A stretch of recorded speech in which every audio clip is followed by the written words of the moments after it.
এই তো এখানেই তো সবজি আছে। ভাই আলু কত করে? ভাই আলু নিলে 70 টাকা পড়বো। এত বেশি কেন? ভাই আড়ত থেকে মাল কেনাই বেশি, এই কারণে আমগো বেশি বেচতে হয়।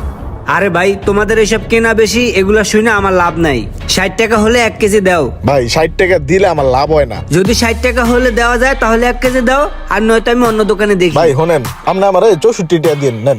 60 টাকা দিতে পারবেন? তাহলে দেন, আর নয়তো আমি অন্যদিকে গেলাম। আচ্ছা ঠিক আছে ভাই, আয়েন লয়ে যান।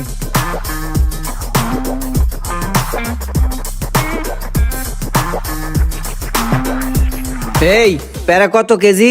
60 টাকা কেজি। আরে না, কি বলো, আমি কালকেও 50 টাকা কেজি নিছি। ভাই কালকে 50 টাকা কেজি আমিও বিক্রি করছি, আজকে বাজারে দাম বেশি তো তাই আজকে 60 টাকা কেজি বিক্রি করতেছি। তোমার এসব ডায়লগ শুনে আমার লাভ নাই। যদি 50 টাকা কেজি হয় তাহলে 1 কেজি দিতে পারো। 50 টাকায় দিবা? ভাই 50 টাকা বিক্রি করলে কিছু লাভ থাকে না ভাই। তোমার লাভ থাকুক বা না থাকুক এটা আমার দেখে লাভ নাই। যদি দাও তাহলে দাও, আর নয়তো অন্যদিকে দেখি। ভাই নিয়ে যান ভাই। দেখলি কিভাবে পয়সা বাঁচাইতে হয়? হ্যাঁ দেখলাম, তুই তো দামাদামি কইরা 2 কেজিতে 20 টাকা বাঁচা লাইছস। এই তো বুঝছোস, আমার কাছ থেকে শেখ। হ্যাঁ মামা, শিখতেছি তোর কাছ থেকে। জিনিসটা অনেক সুন্দর তাই না? তুই কি কস? হ্যাঁ এটাই নিয়ে নেই। হ্যাঁ লই ল। ভাই এটা কত? স্যার আমাদের ফিক্সড প্রাইসের দোকান, গায়ে দেয়া আছে। ও আচ্ছা, 2840। আচ্ছা ঠিক আছে, এটা প্যাক করে দিয়ে দেন। ঠিক আছে স্যার, দিতেছি। কিরে মামা লই ললি, দামাদামি করবি না? তুই তো তরকারি কিনতে যাও দামাদামি করলি, পেয়ারা কিনতে যাও দামাদামি করলি, আর এই জায়গাতে একদমই লই ললি। তুই কি পাগল হইছিস? এটা দামাদামি করার জায়গা? বেড়া কইলো না এটা ফিক্সড প্রাইসের দোকান। বেড়া এখানে দামাদামি করলে মান সম্মান থাকবো? হায় রে মামা, কি খেল দেখালি?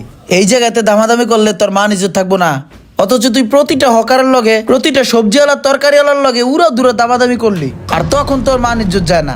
এই বেড়া চুপ কর, তুই তো মান সম্মান খাবি। বেড়া তুই দেখতেছিস না এটা একটা ফিক্সড প্রাইসের দোকান, এটা একটা মার্কেট। শোন মামা, তোর একটা কথা কই, তুই জাগর সাথে দামাদামি করস, তারা সারাদিনে 5-10 টাকা কইরা 600-700 টাকার মতো ইনকাম করে, তারপরও আমরা 5-10 টাকা বাঁচানোর জন্য তাদের সাথে আমরা দামাদামি করি। অথচ দেখ, যেইখানে আমাদের পয়সা বাঁচানোর দরকার সেই জায়গায় কিন্তু আমরা দামাদামি করি না, ফিক্সড প্রাইজে কিনা লয়ে যাই, আমাদের ইজ্জত চলে যাবো। তাই তুই কি জানোস কিছু কিছু অসাধু ব্যবসায়ী ফিক্সড প্রাইজের নামে কি করে?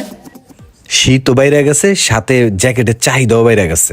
আগের প্রাইসটা ছুটাইয়া একটু বাড়তি প্রাইস লাগাইয়া দেই, তাহলে লাভের পরিমাণটা একটু বেশি হইবে। দিলাম লাগাইয়া, এইবার ঠিক আছে, করা দামে বেচা যাবে।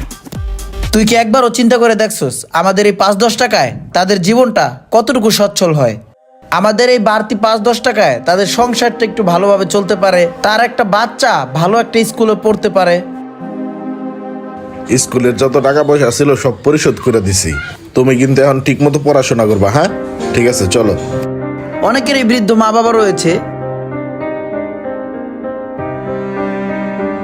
ভাই ওই যে আমার মার ওষুধ গিলা শেষ হয়ে গেছে, তো মার ওষুধ গিলা একটু দিন। কষ্টের কথা কি কমু, বেচা কিনা তেমন নাই বুঝছেন, অনেক কষ্টের দিন চলে। এখন 500 টাকা রাখেন, 500 টাকা পরে দিব না। আচ্ছা শোন রুমান, তোর আর আমার কাছে হয়তো এই 5 টাকা কিছুই না, কিন্তু তাদের কাছে এই 5-10 টাকা অনেক কিছু। আসলে মনে হয় আমি কাজগুলা ঠিক করি নাই। শোন রুমান, আমাদের এই ছোট্ট একটা ত্যাগ তাদের জীবনটাকে বদলে দিতে পারে। এই নিম্ন আয়ের মানুষগুলোর সাথে কখনো 5-10 টাকা নিয়ে বাড়াবাড়ি করিস না। স্যার এই নিন আপনার মালটা। ইচ্ছা থাকলে আপনি 5-10 টাকা দিয়েও বহু মানুষের পাশে দাঁড়াতে পারেন। এই 5-10 টাকা ছেড়ে দিলে আপনার হয়তো বা কোনো লস হবে না, কিন্তু যারা পাবে তারা অনেক উপকৃত হবে।